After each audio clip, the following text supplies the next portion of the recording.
വാദിച്ചിട്ടില്ലല്ലോ. എന്നെ സൃഷ്ടിക്കുന്ന കർത്താവായ ദൈവം മാത്രമേ മഹാനുള്ളൂ, മറ്റാരും മഹാനല്ല. എന്റെ കണ്ണോ, എന്റെ കേൾവി, എന്റെ രുചിയോ, എന്റെ മണമോ, ഇവിടെയുള്ള ഭൗതിക പ്രാപഞ്ചിക വ്യവസ്ഥയിലുള്ള സമ്പത്തോ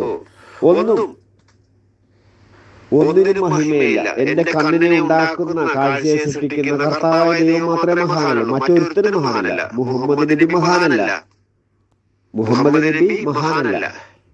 മുഹമ്മദ് നബിയെ സൃഷ്ടിച്ച ദൈവം മഹാനാണ്. അതാണ് എന്റെ വിശ്വാസം. കഅബ മഹാനല്ല. കഅബ മഹത്വമില്ല. കഅബയുടെ ഉടമസ്ഥൻ, എന്റെ ഉടമസ്ഥൻ, ഈ ഭൂമിയുടെ ഉടമസ്ഥൻ, അഗ്നിയുടെയും വെള്ളത്തിന്റെയും പ്രപഞ്ചത്തിന്റെ ഉടമസ്ഥൻ, ജഗന്നാഥൻ, വിശ്വംഭരൻ, മഹേശ്വരൻ. മഹേശ്വരൻ മാത്രമാണ് മഹാൻ, മറ്റൊന്നും മഹാനല്ല. അതാണ് എന്റെ വിശ്വാസം. അതൊന്നും ഒന്നിനും മഹത്വമില്ല. മഹേശ്വരൻ മാത്രമാണ് മഹിമ. അതാണ് എന്റെ വിശ്വാസം. അങ്ങനെ വിശ്വസിക്കുന്ന ഒരാളാണ് ഞാൻ. ഇതിന്റെ വിശ്വാസം പറ. നിരീശ്വരത എന്ന് പറയുമ്പോൾ ഞാനങ്ങനെ വാദിച്ചിട്ടില്ലല്ലോ. എന്നെ സൃഷ്ടിക്കുന്ന കർത്താവായ ദൈവം മാത്രമേ മഹാനുള്ളൂ, മറ്റാരും മഹാനല്ല. എന്റെ കണ്ണോ, എന്റെ കേൾവി, എന്റെ രുചിയോ, എന്റെ മണമോ, ഇവിടെയുള്ള ഭൗതിക പ്രാപഞ്ചിക വ്യവസ്ഥയിലുള്ള സമ്പത്തോ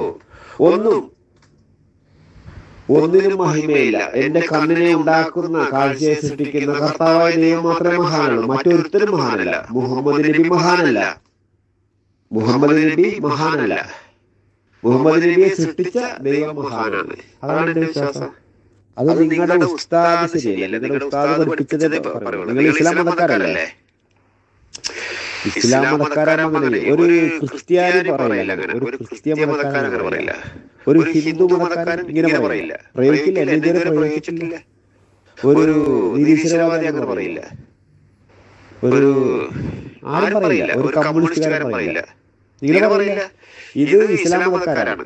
നീ ഇസ്ലാം മതമാണല്ലേ? ഇസ്ലാം മതക്കാരൻ അങ്ങനെ പലതും ചെയ്യും. ഇസ്ലാം മതക്കാര് ഇങ്ങനെ പറയും. നിന്റെ ഉസ്താദ് പഠിപ്പിച്ചാണ്, ഉസ്താദ് പഠിപ്പിച്ച പോലെ ചെയ്യും, ഉസ്താദ് പറഞ്ഞ പോലെ ചെയ്യും. നിനക്ക് അതിന്റെ ഗുണമുണ്ടാകട്ടെ. ഞാൻ നിനക്ക് വേണ്ടി പ്രാർത്ഥിക്കുന്നു. പ്രാർത്ഥന ഗ്രഹിക്കുന്ന പഠിച്ചവരിൽ നിന്നും അനുഗ്രഹം ഉണ്ടാകട്ടെ എന്ന് ഞാൻ പ്രാർത്ഥിക്കുന്നു. നിനക്ക് നല്ല സ്വഭാവശീലങ്ങളൊക്കെ ഉണ്ടാകട്ടെ എന്ന് ഞാൻ പ്രാർത്ഥിക്കുന്നു. അതെനിക്ക് പുണ്യം കിട്ടുമല്ലോ. നിനക്ക് വേണ്ടി ഞാൻ പ്രാർത്ഥിക്കാം. ഇത് നിന്റെ വലിയ ഉസ്താദ് പറഞ്ഞ പോലെ നീ ചെയ്താൽ മതി. നിന്റെ വലിയ ഉസ്താദ് എന്ത് പഠിപ്പിച്ചോ അത് ചെയ്യുക. നിന്റെ വലിയ ഉസ്താദാണ് മുജാഹിദ് ബാലുശ്ശേരിയാണെന്നല്ലേ? അതോ ഹുസൈൻ സലഫിയോ? അതോ എ പി ഉസ്താദോ? അതോ ഖമർ ഉലമയോ? ഏതാണ് ഉലമ? ഏതാണ്? ഏത് ഉസ്താദാണ്? ഉസ്താദ് എന്ത് പഠിപ്പിച്ചോ അതേപോലെ ചെയ്യുക. ഇസ്ലാം മതക്കാരൻ അങ്ങനെയല്ല. ഉസ്താദ് പഠിപ്പിച്ചതുപോലെ. ഏതാണ് ഇമാം? ഏതാണ് ഇമാം? പറഞ്ഞ ഷാഫി ഇമാമാണ്, ഹനഫി ഇമാമാണ്. തരീഖത്ത് ഏതാണ്? ഖാദിരിയാണോ, ചിസ്തിയാണോ, സബർബന്ദിയാണോ, സർബത്താണോ? ഏതാണ് തരീഖത്ത്? കുണ്ടൂർ തരീഖത്താണോ, കുരുവട്ടൂർ തരീഖത്ത്? ഏതാണ് തരീഖത്ത്? അപ്പൊ നിങ്ങളുടെ മുറബിയായ ശൈഖ് പറഞ്ഞ പോലെ ചെയ്യുക. അതുകൊണ്ട് നിങ്ങൾക്ക് ഗുണമുണ്ടാകട്ടെ. പരമേശ്വരൻ പർദീസയിലാക്കാൻ വേണ്ടി സഹായിക്കട്ടെ. നല്ല ഗുണവത്തായ കാര്യശേഷിയിലാക്കട്ടെ എന്ന് ഞാൻ പ്രാർത്ഥിക്കുന്നു.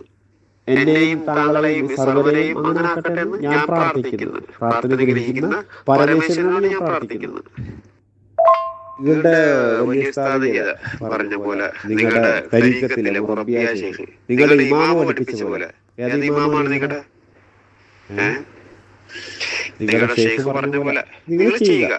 നിങ്ങൾ പഠിച്ചു ഇസ്ലാം മതത്തിൽ പറഞ്ഞ പോലെ ചെയ്യുക. അത്രേ ഉള്ളൂ.